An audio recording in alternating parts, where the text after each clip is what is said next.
What's up, everybody? Welcome back to another deck profile here on TCG University for the card game UniVersus. My name's Tam, and today I'm going to be doing a deck profile on Jeff's Suzaku deck. If you want to see the deck in action, make sure you go out to the Twitch Picks Campus Championship on a playlist here out on the channel. But enough with all that. Let's go ahead and get rocking on the profile. Alright, so this is Suzaku. So if you haven't seen one of my UniVersus deck profiles, basically the way that we're going to do this is, as opposed to me just reading off every card inside of the deck, I'm going to give you the elevator pitch of what the deck wants to do. So what Suzaku wants to do is he wants to utilize his characters the best that he can. He wants to block with them, he wants to gauge with them, and once he has all of them stacked, he wants to first enhance, get rid of them all in order to give something +7 speed, +7 damage. Very, very strong ability.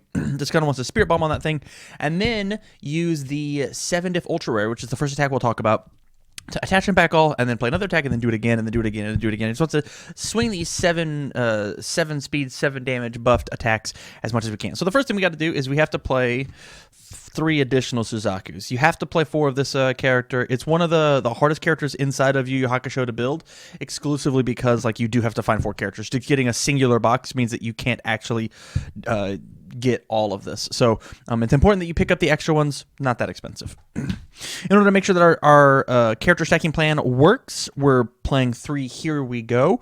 We're playing off of the order symbol because it is the best for gauging out and playing a bunch of cool stuff because of all of the Amy support that we have now. And so here we go in order to push extra character builds. Still want these over here. To the main attack of the deck, it is Prism Storm of Torment. This card says that if I've gotten rid of any of my characters from my into my discard pile, I can just add them all back and make my next attack really, really strong. It is already a 7 high for 7, and if it is the 7th card played, it plays for free. You don't have to make the control check at all. So as a 7 hand size character that hopefully we're drawing a little bit, or we cheat some cards in. It's very, very strong. Some really, really good stuff. We're playing, the easiest way to cheat off those cards is by playing Rouge Signa. This card is insane in every life, order, or void stacking character. It has a form, card pool, play this attack, flip it over after it resolves, only playable if you have 2 or more characters inside of your staging area. It has gauge 1 on it. It is a 2 mid for 2. But most importantly, so we play the card, we have a character stacked, we play it again, and then it flips. That counts as 2 cards for our Prism Storm count. And so if I've got 2 of these in my hand, there's 4 cards. I only have to play 3 more, and then Prism Storm is live. So I get to keep a couple cards in order for me to block. Really, really strong. In addition to that, if all of these hit, I've got my 7 characters, and so now Prism Storm is just live. So I can first enhance, discard my 7, and then use Prism Storm to add them all back. Really, that is the bread and butter combo. That's all we want to see. The next attack that we're playing is 4 Lightning Torture. This card is an amazing card to give +7 damage because it is a throw and it has the gauge keyword. At the same time, not only is it a good finisher with Suzaku's ability, it also has gauge 4 and is a throw and gets additional damage if there's at least 2 characters in staging or in your discard pile. And so it can just push a lot of damage, like a ton of damage.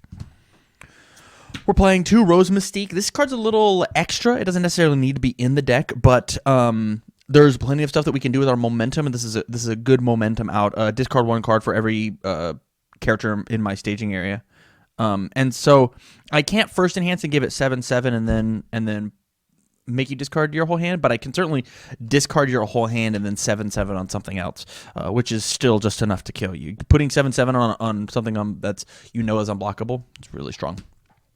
Up next is just the utility order cards. We're playing a triple Forbidden Moon set. It just return a thing to your hand. If we can 7/7 this is great because it also returns a thing to your hand and can give powerful 5.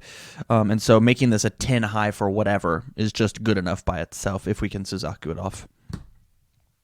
We're playing triple Heaven to Hell. This is just a momentum generation. It's got stun 1, and once again, giving throws +7 damage is just good enough by itself. And if it gets a +7 speed, then they're not going to half block it anyways. But there's a lot of utility when it comes to having Moonset and having other momentum outs that this card takes up. So those were all the attacks. We're moving on to the more support cards of the deck. I labeled these off I put these out in the different types of cards. And so the first thing I want to talk about is Albion and its interaction with Suzaku. So the way that this card works is I have a character stacked. I will enhance, commit Albion, pick up my Suzaku, and change their attack to mid. I'll block with the Suzaku, add it back in, gain my 3 health. That's such a strong ability in order to block something, gain health, not take any damage off of their block. In addition to that, it also says that I can give something gauge, which is super, super strong. And so it lets me roll a little harder. And so giving this guy gauge 3 and then pumping its damage a little bit, or taking and giving lightning torture gauge 3 is also just good enough. This card is very, very strong, and the fact that it's got a block on a 1/5, beautiful asset. It's perfect in this deck. Up next, we've got Double Omega Sword and Elk Shield. This card is just blocking from your staging area. We want to do that because we are a 20-lifed character, and things like Spirit Shotgun is good. We had the room for this card, and so we should just play it. We're playing double Leader of the Saintly Beast. This is just to find extra characters or extra gauge attacks. We can find either the Prism Storm if it's our 7th card. This just adds extra cards to our hand. Like, all of these are just really beautiful targets in order to find Lightning Tortures or Prism Storm or Rouge Signa. And so maybe this is the extra. Like, finding a Rouge Signa off this means that the 7th Prism in my hand is guaranteed going to fire. Really, it's super strong. And then discard a momentum after your opponent readies a thing. You'd be surprised how many cards ready stuff. Yeah, you'd be surprised. Up next, we've got Forebearer of the Makai Whistle. It just kind of turbos out your Prism Storm. It just dumps a character into the discard pile. Yeah, you're losing a 6 check off of your deck. Yeah, you're losing out on the block. But if you've got the Prism Storm in hand and you can play it, then we want to jam these out. And it's also a 2/6. It's got really gnarly stats. Continuing to use of characters, we've got 3 Radical Edwards. If you check it, you get to add a 0 mid block that builds itself and gains 3 life. Very, very strong. And then the commit a thing. The fact that this card commits an asset is just good enough to be played in the current meta. Assets are all over the place. Thanks, Soul Calibur. We're playing the Prism of 7. Your charger gauge attack gets +1 speed, and so like giving your Prism Storm an additional speed is worth it. Making sure that you can push your signets through is super worth it. And then if you happen to get one of your characters removed and you can't first enhance anymore, this card can remove and put a character from your remove from game pile into your hand or your momentum, depending on what you need. So yeah, if you happen to get them fatality or so whatever. Last character building thing is a Moment of Rest. We just got this card in the from Worlds. It has enhance, flip this attack, its gauge X equals its printed damage, and so we can give Rouge Signa another instance of gauge. We cannot use the response on it because that is a 7th cross only response, but the card is good enough because the response is just the response that's already on Suzaku for the block. So, I mean, we're not missing out on very much. Up next, we've got just draw power. We want to be able to play 7 cards in our turn, and so commit a card for draw 1 or flip discard 1 draw 1, or if I've got an asset just flip draw 1 might be the thing that pushes us from not having playables into having playables. Pushing the boundaries of what our hand size is lets us place Prism Storm, which lets us turbo our deck a little bit harder.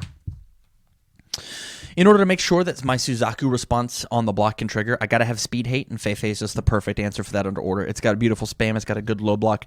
This card, if you're having an issue dying to fast attacks, start putting in more Speed Hate. That's one of the things that I'm seeing not a lot of people do, is they need to play more Speed Hate. That top number kills people more than the bottom number. We're playing Double Save of the Child for the exact same reason. Enhanced Destroy if you got 6 or fewer foundations, -4 speed. Enhanced Destroy, this attack gets -2 speed, playable while committed. And so it is kind of a Feifei that is good versus stun, and so it also has a low block.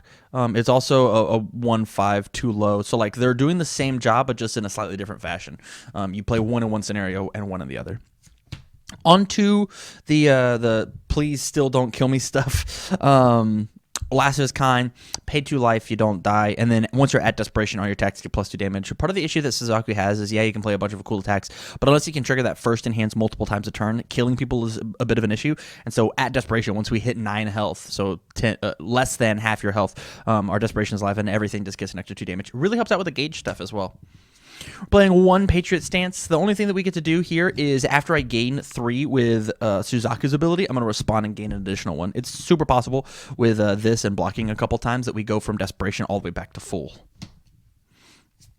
Onto the ancillary stuff, ridding the world of outsiders. This is super good to say that your Prism Storm is going to be even thicker, even bigger, or making your Rouge Signets really good. It's possible to play a Rouge Signet, enhance, commit this, gauge in your character, and then play the Signet again. And now, if they couldn't block the first one, they're certainly not going to block the second one. They got an additional +2/+2 or +1/+1. So it's just like I said, a little more damage, trying to kill people a little easier.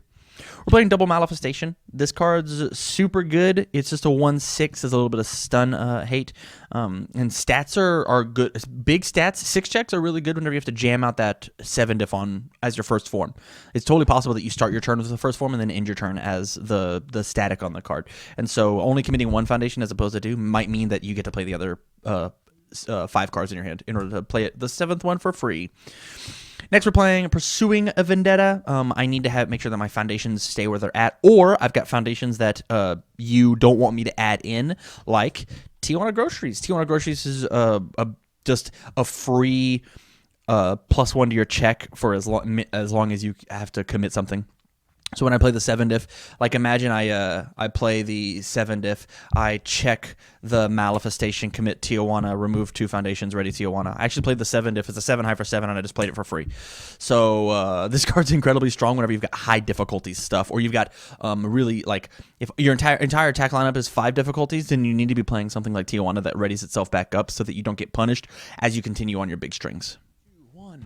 All right, so that was Jeff's Suzaku deck. Make sure you show him some love down in the comments down below. Tell him what you liked about the deck, what you didn't like, what you would change, what you wouldn't change. I don't know. And like I said at the top, if you like the deck, make sure you go check it out in action in the Twitch Picks Campus Championship playlist here on the channel. If you want to support us, go out to patreon.com/TCGUniversity. You can talk to Jeff in our Discord once you get the link for that and have a full-blown conversation about the choices he made in the Suzaku deck. So, from all of us here at TCG University, thank you very much for watching the video, and stay learned.